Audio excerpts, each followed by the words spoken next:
Fizi News 24. Fizi News 24. Média d'information en temps réel. Média d'information en temps réel. Fizi News 24. Fizi News 24. Chombo cha habari kwa muda sahihi. Média d'information en temps réel.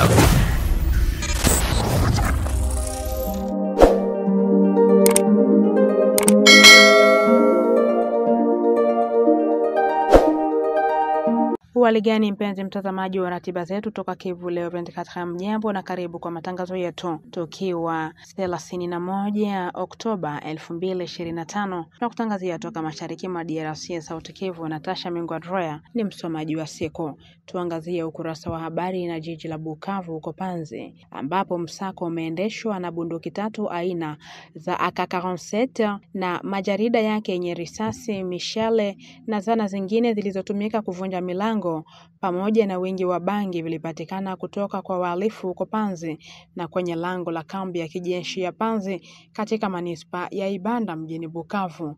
Wakati wa operesheni hii huko Panzi, mamlaka ya AFC M23 ilipata bunduki, silaha za visu na aina nyingine za dawa za kulevya. Katika hafla hii, vyombo vya usalama vinawataka wakazi wa Panzi kutoa ushirikiano, kukataa ubaguzi, ukabila na aina nyingine za tabia zinazozofisha mshikamano wa kijamii. Katika hotuba yake, kamanda wa brigedi ya jeshi la mapinduzi ya Kongo aliwaalika kujiunga na jeshi kwa hiari. Kwa upande wake, meya wa jiji la Bukavu Ladise Muganza wa Kandwa alitoa wito kwa wakazi wa Panzi kuwa waangalifu. Alitangaza kuundwa kwa kikosi cha vijana ambacho kitafanya kazi na vyombo vya usalama. Kuanzia sasa, vijana watendaji waliojitolea kwa ajili ya kulinda kitongoji hicho watakuwa wakitumika kwa ajili ya kuboresha amani, huku wakiungana na sekta ya usalama. Inafaa kukumbuka kuwa vijana waliokamatwa bila hatia wakati wa msako walionekana kurudishwa ili kujiunga katika familia zao. Habari tu za kijamii. Watoto 7 wenye umri wa miaka 10 hadi 15 walikamatwa huko Panzi wakiwa na silaha za panga na visu. Watu hawa wanaoshutumiwa kuwa majambazi waliwasilishwa kwa gavana na kikosi cha usalama mjini Bukavu. Kwenye nafasi hiyo, gavana wa mkoa wa Kivu Kusini alisema kwamba watoto hawa ni miongoni mwa wale wanaonyanyasa na kutishia watu kwa silaha za blood, visu, mipanga nyakati za jioni na usiku. Patrick Busubongo Ishombo alidokeza kuwa watoto hao mara nyingi hujificha kwenye masoko na migahawa midogo midogo ya jiji baada ya shughuli zao. Aliongeza kuwa baada ya kuhojiwa, inabainika kuwa baadhi ya watoto hao wanatelekezwa na wazazi wao ndani na nje ya jiji na kujihusisha na vitendo vya uhalifu. Mamlaka ya mkoa imesisitiza kwamba baada ya kuthibitishwa, watoto wasio na hatia watarudishwa kwa familia zao kuanzia Alhamisi hii Oktoba 13 mwaka tulimo, na wale wasio na familia hapa Bukavu na maeneo yanayozunguka watapelekwa kwenye vituo vya mapokezi. Hii ni kubainisha iwapo wanaweza kufaidika kutokana na kuunganishwa tena katika jamii au ikiwa wale wanaochukuliwa kuwa wahalifu watapelekwa gerezani. Aidha, aliwataka wazazi kuwasimamia ipaswavyo watoto wao licha ya uwezo wao mdogo, kwani wazazi wa watoto wowote watakaokamatwa watapata madhara makubwa. Hapa Bukavu, hali ya watoto wa mitaani inaonekana ingawa mtaa haujawahi kuzaa. Hivyo basi, umuhimu wa kupambana na jambo hili na kuwarudisha watoto hawa kwa wazazi wao ili waweze kurudi shuleni au kwenye vituo vya mafunzo kwa ajili ya kujifunza ufundi mbalimbali kunahitajika. Habari tu za kijamii. Makamu wa gavana jimboni Kivu ya Kusini chini ya AFC M23 anayehusika na masuala ya kisiasa, kisheria na kiutawala ameanzisha operesheni ya kurejesha magari ya kitengo cha afya cha mkoa wa DPS yaliyokuwa yakishikiliwa na baadhi ya maafisa wa DPS. Lengo ni kuwarejeshea katika huduma kwa umma. Hii ni kinyume na uvumi kwamba ananuia kurejesha mali za DPS za magari na kwamba alidaiwa kutishia maafisa fulani kuwakabidhi magari hayo yaliyofichwa. Ufafanuzi huu umetolewa wakati wa mkutano na waandishi wa habari uliofanyika ofisini kwake jioni Jumatano, Oktoba 30 mwaka 2025.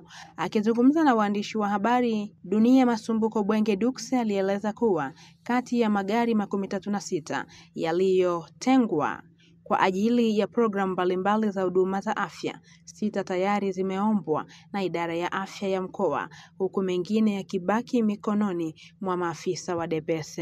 Alisema kuna magari ambao wamekuwa nao wamezificha na hazitumiki, japokuwa division ya sante iko opérationnel. Na katika habari mbalimbali tulizopata ni kwamba walitarajia hizo magari kuzificha na kisha waziuzishe, baadaye waseme kama eti chama iliwanyang'anya hizo magari. Ndio sababu baada ya kupata hiyo taarifa niliwaalika, sababu gari za division ya sante iko en operation, division inatumika, na ilibidi tujue zile magari zimefichwa kwa sababu gani. Na wakati nimewaita, walikuwa na chef de division na wamenihakikishia kwamba wana zile magari na zile magari zimewekwa mahali fulani fulani, na nimekawaambia zile magari sherti zirudie, sababu division iko en fonction na zinapaswa kuserviri watu. Cha kushangaza ni kwamba wao wako kazini, lakini magari wanazificha, na ni magari ambayo zinapaswa kusaidia kusudi kazi ifanyike. Ni kusema nia ambayo walikuwa nayo ni hiyo ambayo nimetoka kusema pale, wazibadilishe, waziuzishe, na baadaye waseme kama chama ndimezinyang'anya. Kwa hiyo nimesisitiza, niliwaalika na nitaendelea kuwaalika, na wengine wote ambao wanakuwa na magari za serikali ambao wanaendelea kuzificha. Nyumba yoyote ambao tutajua gari iko, tutaingia ndani na tutazitoa na tutaziweka kwenye garage yetu. Kama zina tatizo ya kiufundi zitatengenezwa na zitaingia kazini. Uchumi. Ubinadamu unasherehekea siku ya akiba duniani Ijumaa Oktoba 31 mwaka tulimo. Hii ni fursa kwa wataalamu wa kuweka akiba kuwakumbusha kila mtu umuhimu wa kutenga sehemu ya mapato yake, hata kama ni madogo, ili kukabiliana na siku zijazo kwa amani zaidi ya akiba. Licha ya kukosekana kwa utulivu wa kiusalama, kiuchumi na kijamii unaokumba mashariki mwa DRC, kuokoa bado kunawezekana iliyorekebishwa kulingana na mazingira ya ndani. Kuokoa hakuruhusu tu watu kukabiliana na matukio yaliyodhamiriwa, bali pia inasalia miradi ya siku zijazo kama vile elimu, huduma za afya na shughuli za kusalisha mapato. Kaya nyingi haziwezi kuokoa kutokana na vita, kuhama kwa watu, uharibifu wa maisha au kupanda kwa bei. Kulingana nao, uwekaji akiba wa jamii kupitia vyama vya ushirikiano au vyama vya akiba na mikopo vya jiji hubakia kuwa chaguo linalofaa hata kama nyakati ni ngumu. Siku hii inasherekewa chini ya mada kuokoa kwa future. Katika siku hii ya akiba duniani, ujumbe huu uko wazi. Hata wakati wa shida, kuweka akiba bado ni kutenga kwa ustahimilivu na kujitayarisha kwa kesho iliyo bora. Habari za kidiplomasia. Kuunga mkono amani na ustawi katika eneo la Maziwa Makuu ndilo lengo la mkutano ulioandaliwa nchini Ufaransa kuanzia Alhamisi Oktoba 30 mwaka tulimo na kusimamiwa na Togo, kuunga mkono juhudi za kidiplomasia ambazo tayari zinaendelea huko Doha na Washington. Ukiwa umeandaliwa kwa uratibu wa karibu na Togo, mpatanishi wa Umoja wa Afrika. Lengo kuu la mkutano huu ni hamasisha jumuiya ya kimataifa kukabiliana na dharura ya kibinadamu mashariki mwa DRC na kanda. Miongoni mwa wakuu wa nchi wanaokuwepo, Paris Jeremy Robert, mshauri wa Afrika wa rais wa Ufaransa, anawataja haswa Felix Tshisekedi, Faure Gnassingbe na watu wengine waliohusika kwa karibu katika mgogoro katika eneo la Maziwa Makuu na mashariki mwa DRC. Kwa mujibu wa duru za kidiplomasia, Evariste Ndayishimiye na Paul Kagame, marais wa Burundi na Rwanda mtawalia, pia walipokea kwa mwaliko wa Emmanuel Macron. Mkutano huu pia utakuwa fursa ya kuunga mkono juhudi zinazoendelea za mazungumzo na upatanishi zinazoongozwa na Marekani, Qatar na Umoja wa Afrika. Hatimaye itaruhusu majadiliano juu ya uimarishaji muhimu wa ushirikiano wa kiuchumi wa kikanda, kuchochea kikuu cha amani ya kudumu kando ya jukwaa la amani la Paris. Tukio hili kwa hivyo litaiwezesha jumuiya ya kimataifa kuongeza dhamira yake ya amani na ustawi katika eneo la Maziwa Makuu na kutoa msaada thabiti kwa wakazi wa eneo hilo. Siasa. AFC M23 inakaribisha mpango wa serikali ya Ufaransa wa kuleta pamoja juhudi mbalimbali zinazoendelea za amani na kuhamasisha jumuiya ya kimataifa kuzunguka jibu lililoratibiwa, endelevu na linalofaa kwa mahitaji ya dharura ya wakazi wa DRC. Taarifa iliyotolewa Alhamisi Oktoba 30 kabla ya kuanza kwa mkutano wa kibinadamu unaotolewa kwa eneo la Maziwa Makuu.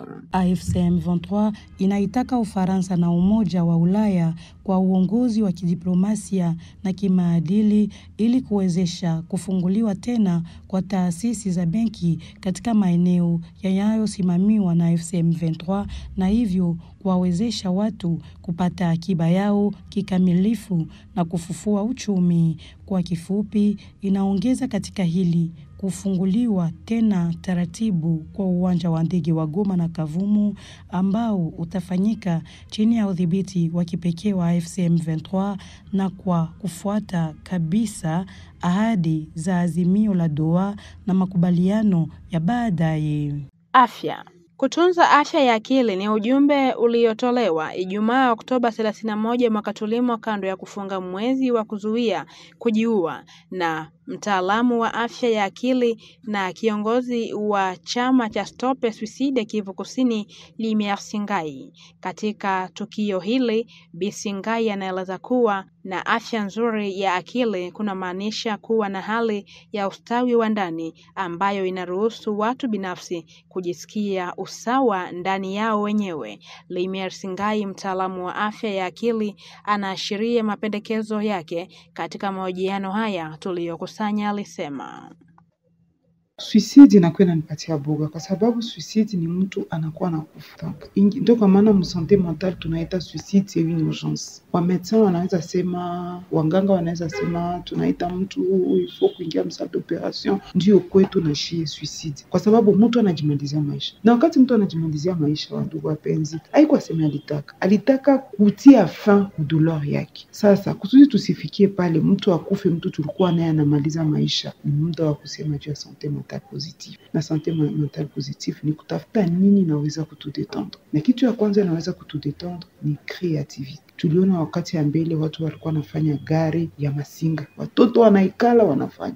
Wadada wanafanya popi za nguo. Wadada wanacheza kaloki. Wadada wanacheza binjenje. Binjenje ni kupasula verre. Mais inafaa kukuwa na wakati na kwenda kutafuta mbegu ya kucheza. Wazazi wa mbele walikuwa wacheza karte, walikuwa wacheza mchuba. Wakati unasema una kazi unateseka, ni wakati sasa kuangalia nini tunaweza fanya ndani ya jamii. Nini tunaweza fanya na watoto. Nini tunaweza fanya entre mari et femme. Kwa mfano tunaweza sema tutaanza kusali 19h kwa sababu tuna kazi haiko mchana mzima, lakini avant midi alors ni kuangalia namna gani mtu anaweza kuikana na watoto na kusema kwamba tunaweza kufanya sport, unaweza kufanya course, unaweza kufanya meditation ama yoga. Tuweze kutamatisha na habari za soka. Michuano ya kitaifa ya kandanda katika Jamhuri ya Kidemokrasia ya Kongo inazidi kupamba moto. Klabu mbili kutoka mkoa wa Kivu Kusini, Etoile du Kivu na Ose Bukavu Dawa, vinawakilisha eneo lao kwa bahati tofauti baada ya siku chache za mechi. Baada ya mwanzo mgumu dhidi ya AC Vita Club, kipigo cha 3-0 mjini Kinshasa, FC Etoile du Kivu ilizinduka katika mechi yao ya pili kwa kuichapa Angers magoli 3-2 Jumapili Oktoba 26 mwaka tulimo.